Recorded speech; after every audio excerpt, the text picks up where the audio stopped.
मुद्गल पुराणामधल्या वक्रतुंड चरित्रातल्या दुसऱ्या अध्यायामध्ये शौनक ऋषी श्री सुतांना, ज्यांना रोमहर्षण असं सुद्धा नाव आहे, त्यांना प्रश्न विचारतात की दक्षाचा यज्ञ उद्ध्वस्त का झाला, कोणी केला तो उद्ध्वस्त आणि का झाला.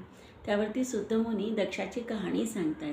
दक्ष हा ब्रह्मदेवांच्या 10 पुत्रांपैकी एक पुत्र, मोठा पराक्रमी पुत्र म्हणून त्याला ब्रह्मदेवांनी प्रजापती बनवलं, प्रजेचं रक्षण करण्यासाठी नेमलं.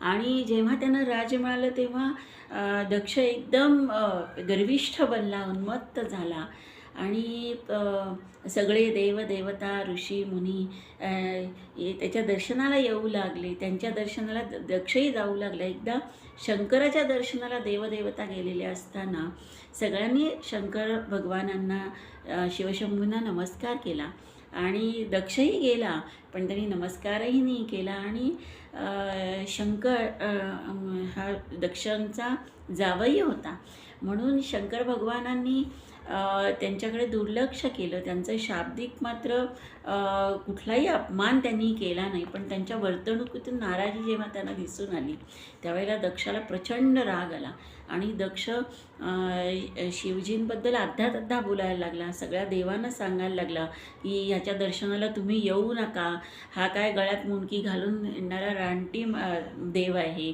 मनुष्य आहे, तुम्ही ह्याच्या कडे येऊ नका, असं जेव्हा तेव्हा सांगितलं तेव्हा शंकर भगवान स्वस्थ बसले, काहीही न रागवता गप्प बसले. पण शंकर भगवानांचा जो शिष्य होता नंदिकेश्वर, त्याला मात्र भयंकर राग आला आणि त्यांनी दक्षाचा सगळा जो पुढे केलेला त्यांनी जो यज्ञ आहे त्याच्यामध्ये शंकर भगवानांना त्यांनी बोलवलं नाही. तो उद्ध्वस्त तर केलाच, पण त्याच्या आधी शंकर भगवानांना त्यांनी शाप दिला, शिवशंभूच्या भक्तांनी दिलेला शाप दक्षाला, की दक्षा तुझं मुंडकं उडलं जाईल आणि तुला बकरीचं तोंड मिळेल, असा त्यांनी तो दिलेला शाप नंतर तो सत्य ठरला.